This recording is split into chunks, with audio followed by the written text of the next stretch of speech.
세상에 좋은 친구보다 나의 꿈을 이루는 것보다 더 귀한 분. 필요한 모든 것을 다 얻고 내가 원하는 삶을 사는 것보다 어느 누구의 그 사랑보다 귀한 분. 붙드소서 주님 나를 놓지 마소서. 내 영혼 비추시고 내게 생명 준 주님, 주의 사랑 너무 커 나의 맘 들려줄게. 주님만 영원히 사랑해. 나의 사랑 멈추지 않으리. 주님만 영원히 사랑해. 나의 사랑 멈추지 않으리.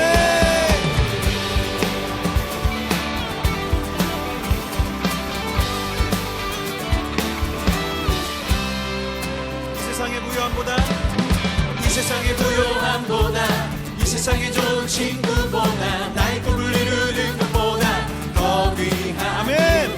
필요한 모든 것을 다 얻고 내가 원하는 삶을 사는 것보다 어느 누구에게 사랑보다 귀한 분. 붙드소서 주님 나를 놓지 마소서. 내 영혼 비추시고 내게 생명 준 주님, 주의 사랑 너무 커 나의 맘 들려줄게. 주님만 영원히 사랑해. 나의 사랑 우리 주님 앞에 고백합시다. 주님만 영원히 사랑해. 나의 사랑 주님만 영원히 사랑해.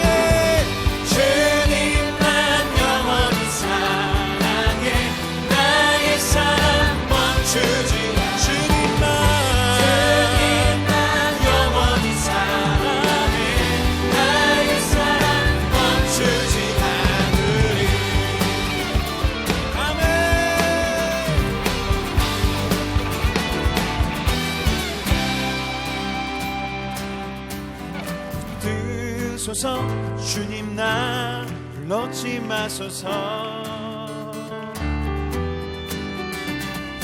붙드소서 주님 나를 놓지 마소서. 우리 고백합시다. 붙드소서. 붙드소서 주님 나를 놓지 마소서. 오 주님 붙드소서 주님 나를 놓지 마소서. 내 영혼 비추시고 내게 생명 준 주님, 주의 사랑 너무 커 나의 맘 들려줄게. 주님만 영원히 사랑해. 나의 사랑 멈추지 않아. 주님만 영원히 사랑해. 나의 사랑 주님만 영원히 사랑해. 나의 사랑 멈추지 않아. 주님만 영원히 사랑해. 나의 사랑 주님만 영원히. 주님만 영원히 사랑해. 나의 사랑. 우리 마지막으로 주님 앞에 주님만 영원히 사랑해. 나의 사랑 멈추지 않으리.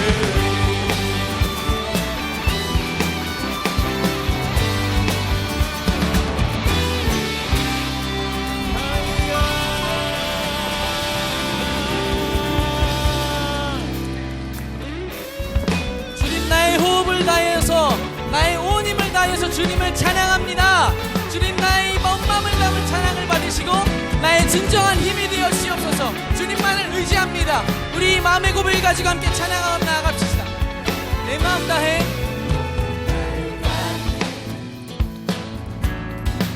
주님을 찬양해. 주 사랑 기뻐 너보다 못한 주 앞서가며 주 앞서가며 주님이 나의 길을 만드십니다. 주를 만드시네. 아멘. 오직 내 갈망 오직 나의 갈망 영원히 주님만을 찬양하는 것.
나의 마음 다해 주님을 찬양합니다.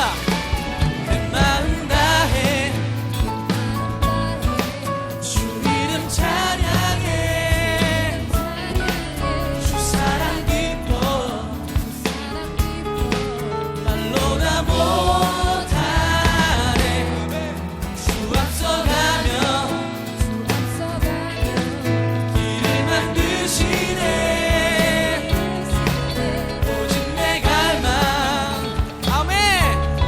원히 주 찬양.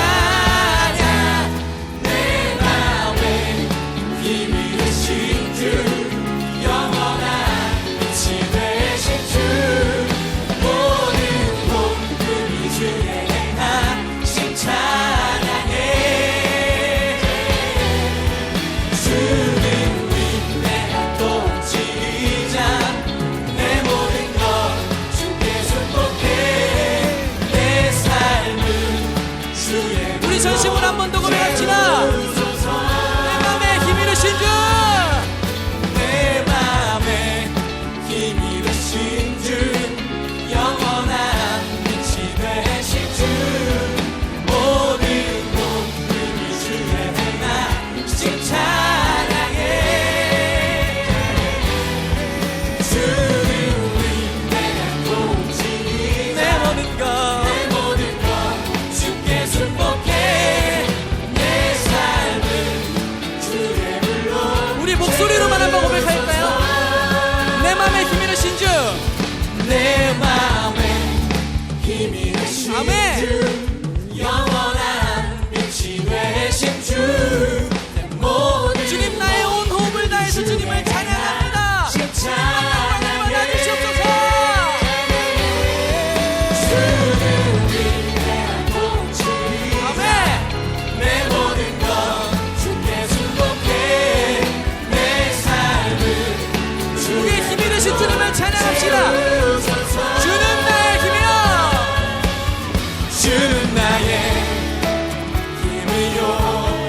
주는 나의 힘이요. 주는 나의 힘이요. 영원히 다시 한번 주는 나의 힘이요. 주는 나의 힘이요. 주는 나의 힘이요. 주는 나의 힘이요. 영원히 주를 의지하리. 영원히 우리 전심으로 함께 고백합시다. 하늘 위에 주님밖에 하늘 위에 주님 아멘. 내가 사모할 자 이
계속해서 예수님의 제자들에 대한 이야기를 나누고 있습니다. 제자들을 통해서, 예수님을 만난 제자들을 통해서 우리들이 배울 수 있는 것, 그리고 제자들을 만나주신 예수님은 어떤 분이신가를 우리들이 함께 배우고 있습니다. 오늘은 바돌로메라고 하는 예수님의 제자에 대해서 함께 나눕니다.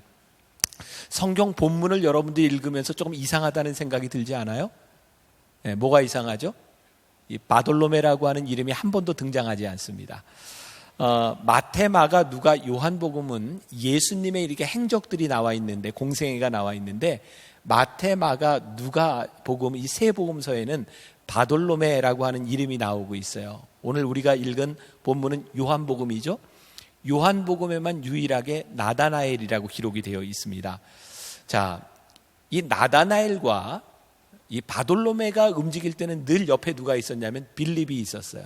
그래서 이 성서학자들이 이야기하기를 예수님의 제자가 13명이 아니고 12명인 것이 분명하다면 나다나엘과 바돌로메는 동일 인물일 것이다 라고 말을 합니다. 이 바돌로메라고 하는 이름의 뜻은 돌마이의 아들이라고 하는 뜻을 가지고 있어요. 그래서 본래 나다나엘이라고 하는 이름을 가지고 있었는데 바돌로메, 돌마이의 아들이라고 하는 별명이었을 것이다 라고 말하는 사람도 있고, 어떤 분은 바돌로메라고 하는 것이 본래 이름인데 예수님께서 베드로에게, 요한의 아들 시몬에게 베드로라 이름을 지어주셨던 것처럼 나다나엘이라고 하는 이름을 지어주셨을지도 모른다. 이건 몰라요. 추측할 뿐입니다. 그런데 분명한 것은 바돌로메하고 누구하고 나다나엘하고 동일 인물이다. 이 성경에서는 이름이 굉장히 중요한 역할을 합니다. 예수님께서 이름을 지어주셨을 때는 우리가 베드로에 대해서 배울 때 하나님께서 그 이름에 대한 기대를 가지고 계셨다. 이름 값이라고 하는 거죠. 예수님은 이렇게 이름을 지어주시면서 그 사람에 대한 기대를 많이 가지고 있었을 뿐만 아니라 성경에 나오는 모든 인물들의 이름은 의미들을 가지고 있어요. 올해 이어령 씨라고 여러분들 아실 거예요. 문화부 장관을 지냈던 그분이 조선일보에 인터뷰한 내용 가운데 하나가, 그분이 문화부 장관으로 있으면서 제일 잘한 일 가운데 하나가 뭐라고 얘기했냐면 이름을 지어준 것이다 그래요. 우리가 흔히 지금 쓰고 있는 말 가운데 하나가 갓길이라고 하는 말이 있죠. 찻길 옆에 있는 갓길. 그게 본래는 갓길이라는 말이 존재하지 않았죠. 노변이라고 하는 말을 갓길로 이름을 지어줬어요. 참 신기한 것은요, 이름을 지어주면 그렇게 불리고 그게 익숙하게 된다는 거예요.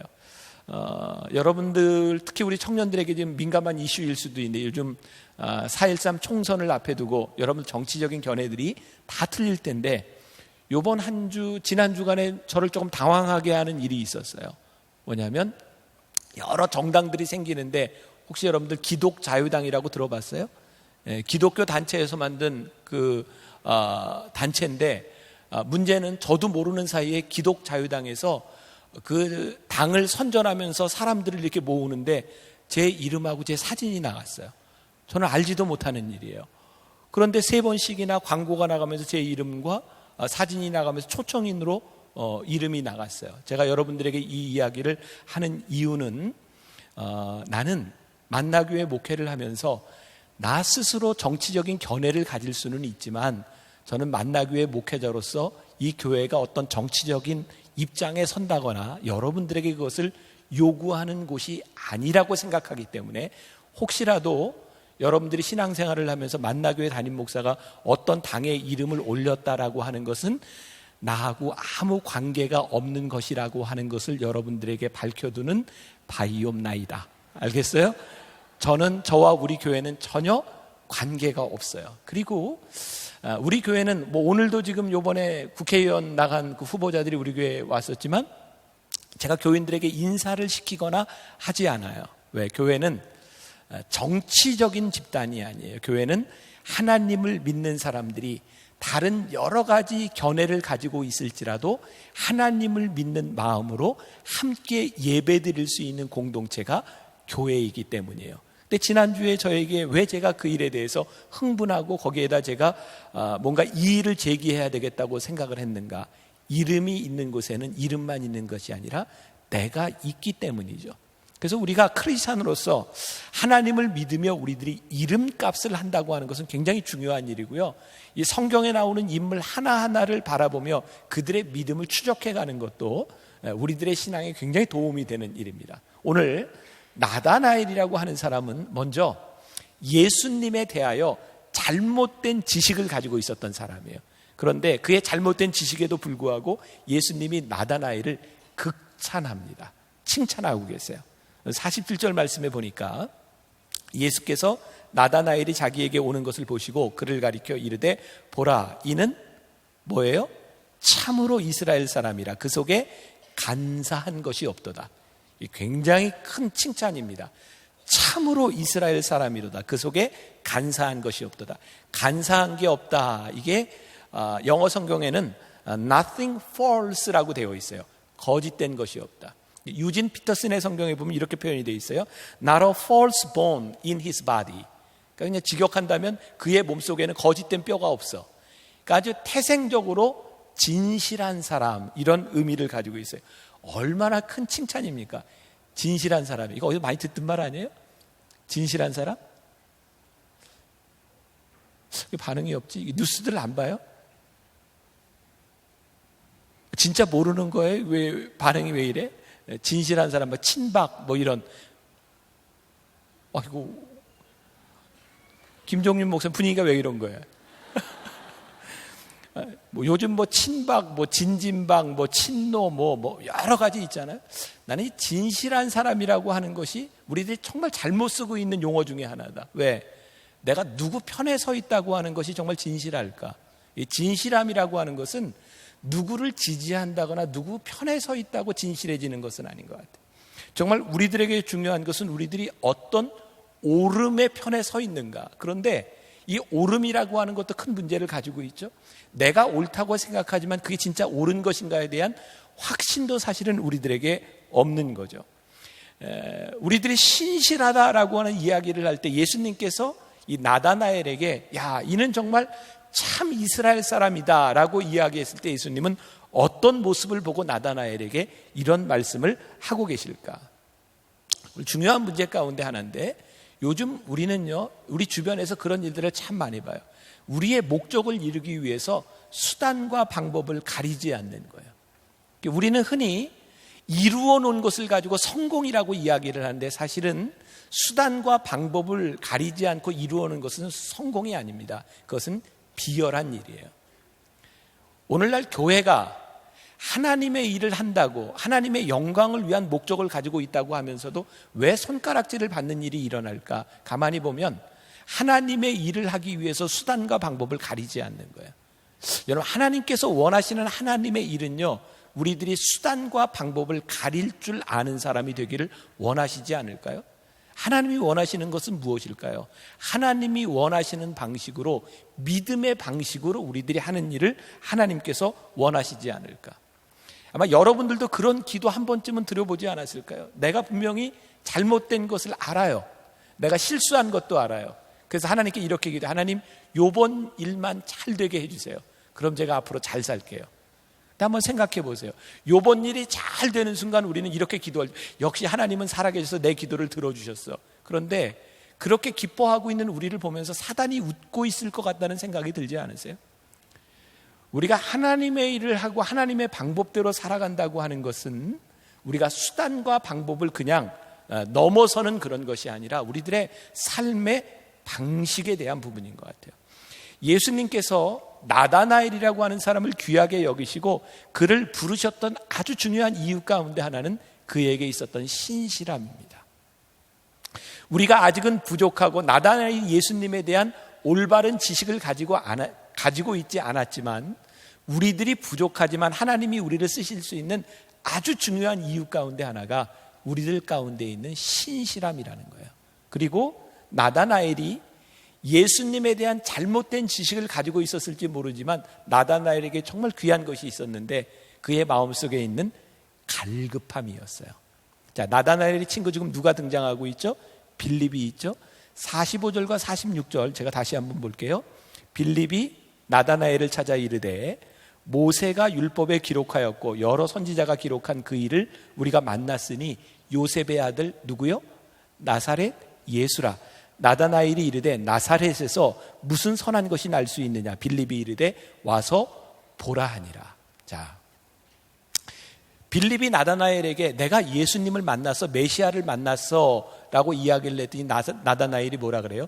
나사렛에서 어떻게 메시아가 날 수 있느냐라고 이야기를 해요. 근데 빌립과 이 나다나엘의 대화를 보면서 저는 이런 것을 이렇게 유추해 볼 수 있다고 생각해요.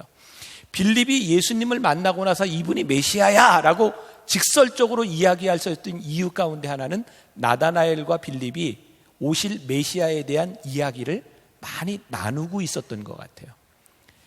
그러니까 빌립과 나다나엘이 예수님을 만나기 전에 그들의 마음 가운데 메시아를 만나기를 원하는 갈급함이 있었던 것 같아요. 저는 우리 신앙에 정말 중요한 것이 있는데 그것은 호기심과 열정이라고 생각해요. 우리의 믿음이 자라지 않는 이유 가운데 하나는 우리들에게 열정과 호기심이 없을 때가 참 많아요.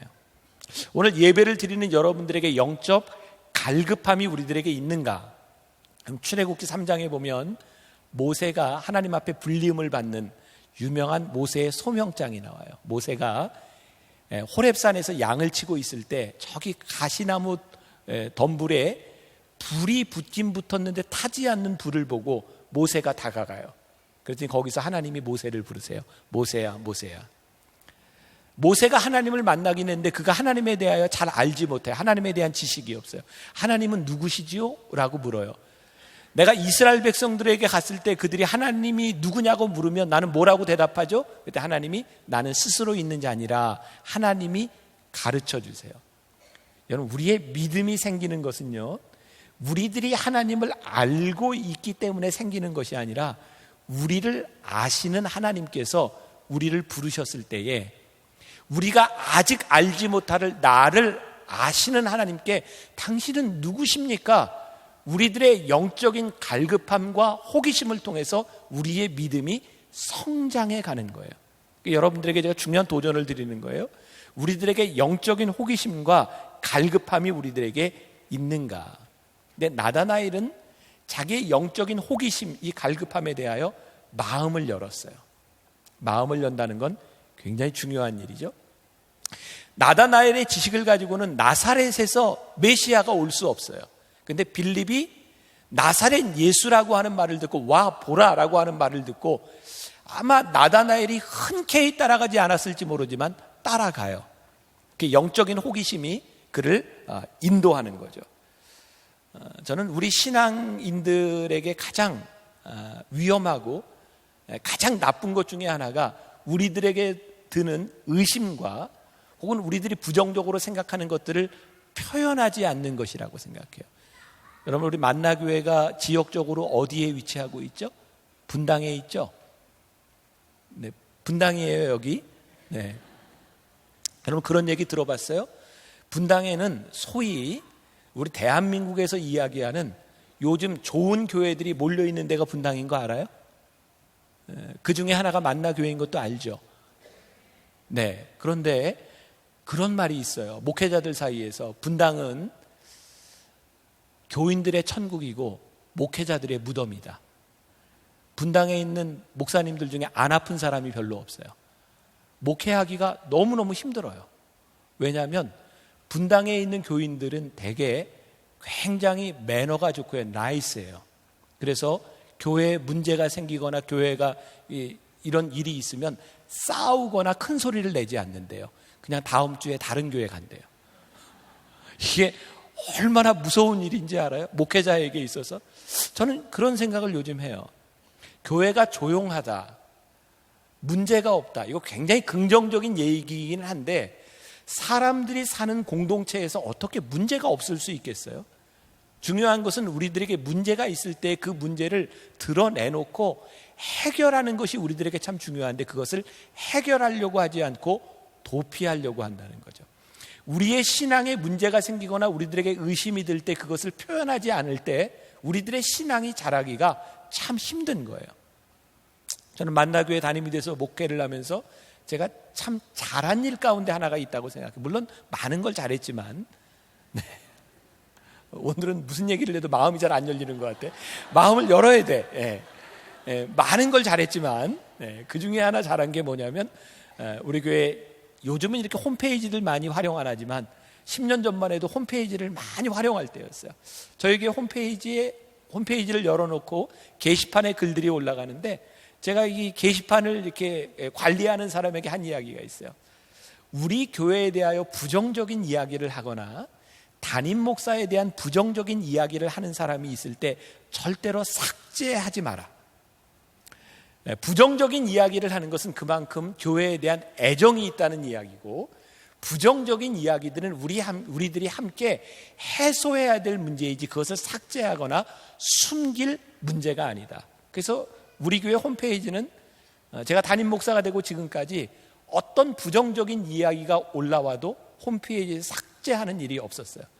전 지금 생각해 보면 그것이 참 잘한 일이라고 생각해요. 왜? 그만큼 애정과 관심이 없다면 그런 이야기를 하지 않을 것이기 때문에 그래요. 여러분, 야고보서 5장 16절에 보면 우리들이 그냥 이렇게 지나가는 구절인데 조금만 생각해 보면 왜 이럴까라는 생각이 들어요. 야고보서 5장 16절에 보면 너희가 서로 죄를 서로 고백하며 병 낫기를 위하여 기도하라 그랬어요. 아니, 합쳐서 그냥 모여서 병 낫기를 위해서 기도하면 되는데 기도하기 전에 뭐를 하고요? 너희 죄를 서로 고백하라는 거예요. 아니, 교인들이 모여서 우리 서로 죄까지 고백해야 돼? 근데 이게 참 중요하다는 거죠. 우리들이 서로를 내놓고 우리의 죄를 내어놓지 않으면 관계가 형성이 제대로 되지 않는 거예요. 우리들이 교회를 다니면서 참 피상적인 관계 가운데 머무는 중요한 이유 가운데 하나는 우리가 서로를 드러내지 않는다는 거예요. 저는 오늘 여러분들에게 그런 권면하고 도전하고 싶은 것이, 여러분들이 적어도 이 교회 공동체 안에서 여러분들의 마음을 열고 여러분들의 영적 호기심을 가지는 것은 여러분들 신앙에 아주 도움이 되는 거예요. 그리고 여기에서 여러분들이 소그룹을 통해 여러분들이 함께 나눌 수 있는 것은 여러분들에게 너무나 큰 축복이에요. 저는 요즘 만나교회 청년부가 정말 좋아지는, 잘 되는 이유 가운데 하나는 여러분들 중에 많은 분들이 소그룹 공동체로 들어오고 있다는 거예요. 제가 얼추 이렇게 들어보니까 이 공동체 안에 90% 이상이 소그룹에 들어왔어요. 그러니까 내가 안 들어왔다 그러면 그 사람은 10%예요. 무슨 얘기를 해도 안 통해요, 오늘은. 그래서 여러분들 소그룹 공동체에 꼭 들어와서 여러분들의 마음을 나누는 사람들이 되세요. 그리고 함께 영적 호기심을 가지는 그런 사람들이 되는 것. 그리고 나다나엘에게 정말 중요한 것이 있는데, 그는 마음을 열었을 뿐만 아니라 마음을 열었다고 하는 것은 그에게 수용성이 있었다는 거예요. 우리가 복음을 전하는데 참 힘든 사람이 누군지 아세요? 자기의 경험을 주장하는 사람이에요. 여러분, 혹시 전도해 보셨어요? 예수 믿어, 교회 가자. 근데 굉장히 부정적인 이야기를 하는 사람들은 교회에 대해서 아예 모르는 사람이 아니라 교회에 대해서 조금 아는 사람이에요. 이렇게 얘기하죠. 교회 가자, 예수 믿어. 그러면 내가 다 아는데, 나 옛날에 다녀봤는데, 옛날에 자기의 경험들이 있어요. 특히 아주 안 좋은 경험 가운데 많은 사람들이 미션 스쿨을 다녔던 사람들. 학교에서 채플이 있는데 중고등학교 때 선생님들이 채플 시간만 되면 몽둥이 들고 조용히 하라고 막 했던 기억. 그래서 예배하면 그 몽둥이만 생각나는 사람이 있어요. 그리고 많은 크리스찬들이 교회를 떠나간 사람들이 어떤 경험을 가지고 있냐면 교회에서 받은 상처예요. 그런 얘기 제일 많이 듣죠. 내가 교회 누구한테 사기당했어. 우리들이 가지고 있는 경험들이요, 우리들의 복음을 이렇게 받아들이는데 참 많은 장애들이 돼요. 제가 오늘 여러분들에게 말씀드리고 싶은 것 중에 하나가, 우리들이 들어야 되는 것은 주변의 수단과 방법이 아니라 복음 그 자체에 우리들이 관심을 가져야 돼요. 하나님의 말씀과 복음, 그것이 우리들에게 무슨 의미가 있는지를 우리들이 복음 앞에서 봐야 돼요. 혹시 여러분들의 경험이나 주변에 있었던 일들이 그것을 방해하고 있는 것은 아닌가. 제가 언젠가 대학원에서 수업을 하는데 한 학생이 저에게 이렇게 질문을 했어요. 목사님은 혹시 어떤 목사님에게, 어떤 분에게 많은 영향을 받은 분이 있나요? 저는 딱 생각나는 분이, 제가 목사가 되고 나서 집회에 갔다가 그 목사님의 설교를 통해서 은혜를 받은 거예요. 그때 제가 은혜를 받으면서 얼마나 마음이 정말 감격스러웠는지, 제가 좀 그런 성격이 아닌데 그 목사님 강사방에 제가 찾아가서 문을 두드리고 제가 무릎을 꿇고 안수해 주세요 그랬어요. 너무너무 사모했어요. 근데 저에게 지금 가장 불행스러운 일 가운데 하나가, 제가 그분을 통해서 은혜를 받았는데 제가 그분을 존경할 수 없다는 거예요. 제가 그분을 존경할 수 없어요. 그런데 얼마 전에 그 목사님의 아들이 목사가 되었어요. 그리고 어느 날 저를 찾아왔어요. 제 앞에 무릎을 꿇더니 목사님 안수해 주세요. 제가 무서웠어요. 10년, 20년 후에 나는 이 목사에게 어떤 목사로 기억될까? 아마 지금 여기 있는 여러분들 가운데 어렸을 때 혹은 여러분들이 살아오면서 여러분들에게 가장 강력한 영향력을 주었던 어떤 목사님이 있을지 몰라요. 근데 그분이 지금도 여러분들에게 존경할 만한 분으로 남아있다면 정말 행복한 일인데, 우리 중에 많은 사람들이 그분의 메시지를 통해서 은혜를 받았는데 그분을 존경할 수 없다고 하는 것이 우리들에게 믿음의 장애가 되어 있는지 몰라요. 하나님께서 저에게 이런 생각을 주셨어요. 복음을 전하는 사람, 그 사람이 참 중요하기는 하지만 그 사람이 복음은 아니니라. 우리가 그분을 통하여 상처를 받은 것 때문에 우리들이 말씀을 거부한다고 하는 것은 우리들에게 큰 손해가 되는 일이 아닐까. 가만히 생각해 보니까 제가 반응한 것은 그분이 전하는 말씀을 통해 내가 반응한 것이지 그분의 인격에 반응한 일은 아니었어요. 혹시라도 여러분들이 신앙생활을 하고 여러분들이 말씀을 받아들이는데 장애 요인이 되는 누구 때문이라고 생각한다고 하면 우리가 한번 깊이 생각해 볼 필요가 있어요. 혹시 내가 그것 때문에 복음을 받아들이고 복음을 살아가는데 문제가 되는 것은 아닌가. 저는 영화를 좋아하는데 요 근래는 참 영화를 못 봤는데, 영화를 보면 일정한 패턴들이 참 많이 있죠. 뭐 조금씩 배역만 다르지 이제 패턴들이 많은데 늘 그래요. 주인공은 거의 대부분이 착하죠. 주인공은 착해요. 그리고 나쁜 놈은 나쁜 놈이에요. 그래서 이제 마지막에 싸우는 장면에서 가장 아슬아슬하게 많이 나오는 게 그것도 빌딩 옥상에서 싸우는 게 많이 나오잖아요. 그래서 막 아슬아슬하게 싸우다가 이제 나쁜 놈이 거기 빌딩에 떨어져서 죽게 되는 장면, 그런 게 많이 나오죠. 그래서 이제 마지막에 막 떨어져서 죽게 되는 장면을 보고 주인공이 그래 잘 됐어 너 죽어 이래요, 아니면 손을 내밀어요? 되게 손을 내밉니다. 이놈이 나쁜 놈이거든요. 원수거든요. 이거 죽어도 마땅하거든요. 그런데 주인공이 손을 내밀어서 잡아줘요. 왜일까요? 밉고 나쁜 놈인 것은 분명한데 생명이 귀하죠. 그래서 손을 내밀어요. 제가 오늘 여러분들에게 무슨 얘기를 하고 싶은가?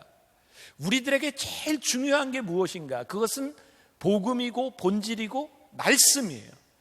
우리들이 주변의 어떤 것들 때문에 그것을 받아들이지 못한다면 우리는 참 큰 것을 잃어버리는 거예요. 나다나엘은요, 그의 수용성과 더불어서 진리를 깨달았을 때에 그의 입술로 고백하죠. 라삐여, 당신은 하나님의 아들입니다. 이스라엘의 왕입니다. 그의 입술로 고백해요. 로마서 10장 10절에 보면 아주 유명한 말씀이 있어요. 사람이 마음으로 믿어 의에 이르고 입으로 시인하여 구원에 이르느니라. 제가 요즘 설교를 마치고 나면 이렇게 결단하는 시간을 갖잖아요. 우리 집에서 제일 공격을 많이 받아요. 왜 그걸 하냐고. 아니 은혜를 받으면 그냥 은혜를 받은 거지 어떻게 사람들 앞에 무슨 이야기를 하냐고. 우리 식구들은 태생적으로 은혜를 받고 뭐 남들에게 이야기하는 게 자기 체질에 안 맞는다는 거예요. 그런데 제가 고집해요. 간이 부어서가 아니라 내가 고집하는 이유가 이게 너무 중요하다고 생각하는 거예요. 힘든 일이기는 한데 우리의 입술로 시인하는 것이 너무너무 중요하기 때문이에요. 우리가 입으로 시인하여 구원에 이른다고 하는 것은 내 믿음의 확증이고 그것을 통하여 내가 결단하는 일이기 때문에 그것이 중요하기 때문이에요. 나다나엘이 예수님을 메시아로 고백하며 그의 마음으로 믿은 것으로 끝나는 것이 아니라 라삐여, 당신이 하나님의 아들이고 이스라엘의 왕입니다 라고 고백하며 그의 삶이 전환점을 맞이해요. 그래서 우리들이 많이 연습하고 노력해야 되는 것 중에 하나가 우리들의 믿음을 자꾸 고백하는 일이에요. 여러분들의 공동체에서 믿음을 고백하는 일은 아주 중요해요. 그러면 이 나다나엘을 만나주셨던 예수님은 어떤 분이신가? 자, 48절부터 51절까지 우리 다시 한번 보는데, 내가 무엇을 물어도 여러분들이 반응이 없기 때문에 같이 읽어야 되겠어요. 입을 여세요. 같이 48절부터 시작. 나다나엘이 이르되 어떻게 나를 아시나이까? 예수께서 대답하여 이르시되 빌립이 너를 부르기 전에 내가 무화과 나무 아래에 있을 때에 보았노라. 나다나엘이 대답하여 랍비여, 당신은 하나님의 아들이시요 당신은 이스라엘의 임금이로소이다. 예수께서 대답하여 이르시되 내가 너를 무화과 나무 아래에서 보았다 함으로 믿느냐? 이보다 더 큰 일을 보리라. 또 이르시되 진실로 진실로 너희에게 이르노니 하늘이 열리고 하나님의 사자들이 인자 위에 오르락 내리락 하는 것을 보리라 하시더라. 자, 나다나엘과 예수님과의 아주 중요한 임팩의 순간이 일어나는데, 어떻게 일어나냐면 예수님께서 나다나엘에게 내가 무화과 나무 아래에 있는 것을 내가 보았다는 거예요. 그 말 한마디에 나다나엘이 완전히 무너져요. 무화과 나무가 성서학자들에 의하면 높이가 한 5m 정도 된대요. 가지가 이렇게 펼쳐지면 8m 정도 된답니다. 무화과 나무 아래에 있는 것을 보았다. 이것은 단순히 위치에 대한 이야기가 아니에요. 당시 바리새인들과 율법 학자들은 사람들이 보는 곳에서 말씀을 보거나 기도했어요. 왜냐하면 사람들이 보아야 내가 경건하다는 것을 알 수 있기 때문이죠. 그런데 나다나엘이 사람이 없는 무화과 나무 아래 큰 줄기 아래 앉아 있는 걸 보았다고 하는 것은 나다나엘이 말씀을 읽든지 기도를 하고 있었을 텐데 그가 사람에게 보이기 위한 것이 아니라 진실하게 하나님 앞에 있었다는 거예요. 우리 주님께서 나다나엘의 신실함을 보셨다는 거예요. 여러분들 생각해 보세요. 예수님께서 여러분들에게 얘야, 내가 어제 저녁 너를 보았다. 우리 주님께서 이렇게 말씀하시면 여러분들에게 어떤 생각이 들까요? 무섭지 않나요? 우리 주님께서 어젯밤 내가 잠자기 전에 너의 모습을 내가 보았다. 그게 여러분들에게 어떤 느낌일까요? 물론 무서움 뿐만 아니라 어떤 사람의 경우에는 내가 정말 억울한 일을 당했는데 하나님이 나를 보시고 아셨다는 것 때문에 위로를 받을 수도 있어요. 그런데 예외 없이 하나님 앞에 섰던 사람들은요, 두려워합니다. 무섭습니다. 하나님 앞에 죄를 고백합니다. 우리가 알고 있는 베드로도 예수님이 처음 그를 부르셨을 때 주여 나는 죄인이로소이다, 나를 떠나소서라고 말을 합니다. 주님 앞에 우리들이 자랑할 것이 없는데 놀라운 것은 우리들이 자랑할 것이 없기 때문에 주님 앞에 무릎을 꿇게 된다는 거예요. 종종 저를 이렇게 만나는 사람들이 저에게 이런 이야기를 해요. 목사님은 참 대단하세요. 언제 설교 준비를 하세요? 목사님은 잠을 몇 시간이나 주무세요? 저에게 그런 얘기를 해요. 저는 그런 얘기를 들으면 굉장히 부끄러워요. 왜냐하면 사람들은 자기들 눈에 보이는 저만 보지 그렇지 않은 제 모습을 몰라요. 사람들에게는 제가 열심히 일하고 잠도 자지 않는 것처럼 보일지 모르지만 제 삶은요, 다른 사람들과 다 똑같아요. 부끄러운 거예요. 가끔 제 아내가 저에게 이런 얘기를 해요. 아이고, 담임 목사가 이러는 거 교인들이 알까 몰라. 그건 저도 그래요. 사모가 이러는 거 교인들이 알까 몰라. 우리 서로. 근데 보세요. 제가요, 교인들이 알기만 해도 부끄러운 모습이 저에게 참 많아요. 그런데 하나님이 나를 보셨다. 이게 얼마나 두려운 일일까요? 요한계시록에 보면 불꽃 같은 눈으로 우리를 보시는 하나님이라고 했는데, 나다나엘이요, 무화과 나무 아래에 있는 자기를 보셨던 하나님 앞에 감출 것이 없는 자기를 아시는 하나님 앞에서 그는 무릎을 꿇고 하나님 앞에 고백해요. 랍비여, 당신은 하나님의 아들이시요 당신은 이스라엘의 임금이로소이다. 우리를 아시는 하나님 앞에, 우리를 아시는 주님 앞에 우린 참 부끄러워요. 여러분, 주보에 소개된 책이 하나 있는데 마이크 어의 하나님께 놀라다라고 하는 책인데 거기에 보면 이런 글이 나와요. 잘못된 것을 보물로 삼으면 염려가 온다. 여러분들 염려거리가 있어요, 없어요? 있죠. 여러분들의 염려거리를 해결하고 나면 또 다른 염려가 생기나요? 안 생기나요? 생겨요. 우리는 염려 속에서 살아요. 근데 마이크 언은요, 우리들이 염려를 가지는 이유 가운데 하나가 잘못된 것을 우리들의 삶의 보물로 삼는다는 거예요. 나다나엘이요, 예수님을 주로 고백하면서 예수님을 주로 고백한다고 하는 것은 그의 삶의 보물로 예수님을 삼았다, 이런 말입니다. 자, 여러분들, 우리들이 참 마음 아픈 일이지만 착각하지 말아야 될 것은 하나님께서 우리를 부르셔서 하나님의 자녀로 삼아주신 첫 번째 이유는 우리를 행복하게 만들기 위함이 아닙니다. 하나님은 우리를 하나님의 백성으로 만들기를 원하시지 우리들의 삶이 행복하라고 우리를 부르신 것은 아니에요.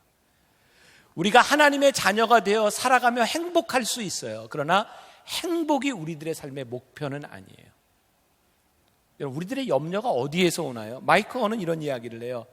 젊음과 외모가 우리들의 삶의 보물이라면 나이 드는 것이 염려스럽지 않을 수 없다. 여러분들은 아직 그런 거 잘 못 느끼죠? 나이 드는 게 막 염려스럽고 그래요? 내 나이가 되면 이제 나이 드는 게 참 이렇게 기쁘지 않아요. 가족들을 위해서 염려하는 사람, 가족을 보물로 삼으면 가족들에게 일어날 비극적인 일들을 생각하며 우리들은 염려해요. 경제적인 것을, 돈을 우리들의 보물로 삼으면 돈 때문에 우리들은 늘 염려해요. 우리들의 삶에 건강과 돈과 가족들에 대하여 염려가 없다는 것이 아니에요.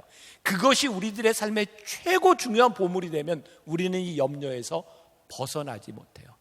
염려가 없는 것이 아니라 염려를 넘어서는 삶을 살아야 하지 않을까. 오늘도 저는 우리 교회 의사 선생님과 함께 상담을 했어요. 제가 종합검진을 오랜만에 받고 그 수치를 가지고 이렇게 이제 이야기를 해요. 저는 건강하게 살고 싶어요. 그러나 건강하게 살고 싶은 것 때문에 건강의 염려 가운데 살아간다면 저는 소명자의 삶을 못 살 거예요. 제가 건강하게 살아야 되는 이유는 끝까지 사명을 감당하기 위해 건강이 필요한 것이지 건강이 목적은 아니에요. 만일 건강을 위해서 제가 사명을 버린다면 저에게 염려할 일이 없어질까요? 여러분들이 지금 꿈꾸고 있는 결혼에 대한 문제, 취업에 대한 문제, 이 문제들이 해결된다면 여러분들의 삶에 염려가 없어질까요? 그렇지 않아요. 또 다른 염려, 그것이 없어지면 또 다른 염려가 우리 가운데 와요. 경제학 콘서트라고 하는 책을 쓴 유명한 사람이 있죠. 팀 하포드라고 하는 사람. 우리가 많이 들었던 이런 얘기를 합니다. 실패를 배우라.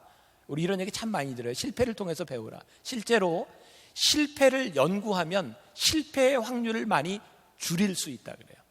그러니까 여러분들 잘 들어야 돼요. 이게 앞으로 돈 버는 방법 중에 하나이기도 하고 굉장히 중요한 얘기니까.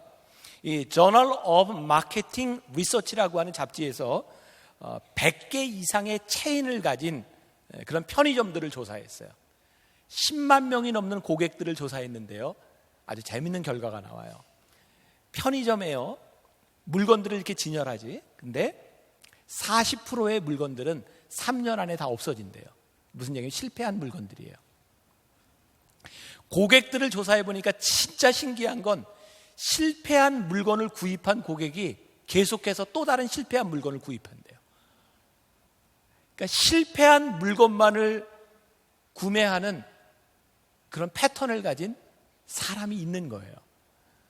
이 중에는 아직 그런 실패한 사람이 없겠지만 우리 교인들 가운데도 그런 사람 많아요. 주식 투자했다가 손해본 사람들. 근데 주식 투자했다 손해보는 사람들은 참 신기해요. 사는 것마다 떨어져요. 부동산 실패한 사람 보면요, 진짜 신기한, 그 사람이 집을 사면 집값이 내려가요. 땅을 사면 땅값이 내려가. 왠지 아세요? 실패의 패턴을 따라가는 거예요. 저는 염려에 대한 이렇게 말씀을 이렇게 준비하면서 우리가 염려를 통해서 배워야 되는 것이 있어요. 염려는 우리들이 염려한다고 해결되는 것이 아니에요. 우리의 염려는 그 염려를 해결하면 또 다른 염려들이 우리들에게 찾아와요. 염려는 우리들이 염려하며 해결될 수 있는 것이 아니라 우리들의 삶의 보물을 무엇으로 삼을 것이냐, 우리들의 인생을 어떻게 살아갈 것이냐에 대한 문제예요. 여러분들은 염려 가운데 인생을 마감할 수도 있고 염려보다 더 높은 가치의 인생을 살아갈 수도 있어요. 염려가 우리들에게 찾아오지만 그 염려가 우리를 지배하지 않는 삶을 살아갈 수 있어요. 저에게도 염려는 계속해서 옵니다. 그러나 염려에 파묻혀 사는 사람이 있고 염려보다 더 위의 것을 향해 살아가는 사람의 인생이 있는 거예요. 나다나엘이 랍비여, 당신은 하나님의 아들입니다, 이스라엘의 임금입니다 라고 말하는 순간 그는 그의 삶을 왕이신 예수님 앞에 헌신하기로 다짐해요. 그의 삶이 바뀌어진 거예요. 그때 예수님께서 50절과 51절에 예수께서 대답하여 이르시되 내가 너를 무화과나무 아래에서 보았다 함으로 믿느냐? 이보다 더 큰 일을 보리라. 또 이르시되 진실로 진실로 너희에게 이르노니 하늘이 열리고 하나님의 사자들이 인자 위에 오르락 내리락 하는 것을 보리라 하시니라. 예수님께서 나다나에게 뭘 심어주세요? 기대를 심어주세요. 내가 지금 나를 고백한 것, 그것이 문제가 아니라 네가 나를 고백하며 살아가며 내 삶에 볼 수 있는 놀라운 일들이 있다. 그 삶의 기대를 우리 주님께서 나다나엘에게 말씀하세요. 제가 여러분들에게 추천해 주고 싶은 책이에요. 지난주에 읽은 책 중에 요 근래 읽은 책 중에 최고예요. J.D. 그리어가 쓴 담장을 넘는 크리스천. 여러분들이 조금 영적인 데 관심이 있는 분이라면, 호기심이 있는 분이라면, 믿음에 관심이 있는 사람이라면 한번 생각해요. 아마 내년도에는 제가 이 책을 가지고 설교 시간에 많이 인용할 것 같아요. 담장을 넘는 크리스천. 거기에 보면 이런 말이 나와요. 구원받은 모든 사람들은 구원받지 못한 모든 사람들에게 빚진 자다. 구원받은 사람은 구원받지 못한 모든 사람들에게 빚진 자다. 사도 바울이 많이 이야기하는 것 중에 내가 빚진 자다라고 하는 말을 해요. 여러분, 빚진 사람은요, 돈을 벌어도 내 것이 아니에요. 빚부터 갚아야 돼요. 내 마음대로 하지 못해요. 오늘 하나님 앞에 우리들이 빚진 자로 살아간다고 하는 것은 우리들에게 주어진 물질과 우리들에게 주어진 재능과 이 모든 것이 내 마음대로 할 수 있는 것이 아니라는 거예요. 여러분, 우리들에게 주어진 것을 내 마음대로 하면서 우리는 염려 가운데 삽니다. 근데 우리들에게 주어진 것이 내 것이 아니다라고 고백하는 순간 우리는 염려를 뛰어넘는 삶을 살아요. 요즘 제가 만나교회 사역을 시작한 지 이제 18년째 접어들었는데 제가 처음으로 안식년을 지금 가지고 있어요. 여러분들 제가 안식년 안 가지는 것 같죠? 제가 주일은 지켜요. 와서 이렇게 주일은 지키고 주중에는 제가 좀 쉬어요. 올 한 해 동안 그렇게 지날 거예요. 제가 편히 쉬고 있었는데 제가 지난주에 이 말씀을 보다가 제가 무거워졌어요. 나는 18년 동안 열심히 사역해서 내가 마땅히 쉴 수 있는 자격이 있다고 생각을 했는데 자격이 있다고 생각하는 순간 빚진 자의 마음이 나에게 없는 거예요. 굉장히 마음이 무거웠어요. 물론 제가 쉬는 시간을 가졌기 때문에 또 이런 생각을 하게 됐는지 모르겠어요. 그런데 내가 마땅하다고 생각하는 이것 때문에 나에게 빚진 자의 마음이 없구나. 하나님께서 우리 교회를 축복하신 이 축복이 어느 순간에 우리들이 받아야 될 마땅한 일이라고 생각할 때 우리들에게 빚진 자의 마음이 사라지면서 우리들의 사명도 잃어버리는 것이구나. 바돌로메가 AD 44년에 아르메니아에서 칼에 맞아 죽습니다. 그의 시체는 보자기에 쌓인 채로 바다에 던지어져 그렇게 죽습니다. 저는 바돌로메의 죽음을 보면서 이렇게 표현할 수 있습니다. 영광스러운 죽음이다. 그는 실패한 사람이 아닙니다. 그는 그의 삶을 주님 앞에 헌신하기로 마음을 먹고 그는 근심 가운데 살아간 것이 아니라 그는 빚진 자의 심정으로 영광스럽게 살다가 영광스러운 죽음을 맞이한 사람입니다. 저는 오늘 젊은 여러분들에게 그런 도전을 던지고 싶어요. 염려 가운데 우리들이 살아갈 수 있는 인생이 있고 영광스러운 삶을 살아갈 수 있는 인생이 있어요. 내가 내 삶의 보물을 가지고 살아가면 우리는 끊임없이 염려 가운데 살아가지만 우리들이 우리를 부르신 주님 앞에 그 주님을 고백하며 우리들이 살아갈 때 우리는 염려 그 위의 인생을 살아요. 여러분들에게 주어진 건강, 여러분들에게 주어진 직업, 여러분들이 앞으로 살아갈 여러분들의 삶, 여러분 어떻게 여러분들의 삶을 살아갈 것인가? 우리의 삶이 오래 사는 것이 목적이 될 수는 없잖아요. 오래 살기 위해서 바둥바둥 하는 것이 아니라, 내가 참 좋아하는 표현인데, 우리가 죽어도 좋은 인생이 있지 않을까? 내가 이렇게 살아도 내가 멋있게 죽을 수 있는 인생. 나는 예수님의 제자들을 보면서 예수님을 만나고 나서 그들에게 제일 행복한 것은 그들이 죽어도 좋은 인생을 살았다는 거예요. 그들의 죽음이 영광스러웠다는 거예요. 우리가 사는 것, 몇 년을 산다고 하는 것, 오래 산다고 하는 것, 그게 어떤 의미를 가질까요? 근데 우리들이 영광스러운 죽음을 맞이할 수는 있을 것 같아요. 여러분들에게 주어진 삶의 방식, 세상의 염려가 아니라 염려를 뛰어넘는 그 삶의 방식은 여러분들에게 무엇인지, 여러분들의 삶에 여러분들이 대답할 수 있으면 좋겠어요. 여러분들의 삶의 가치, 여러분들의 삶의 주인, 여러분들이 대답할 수 있으면 좋겠어요.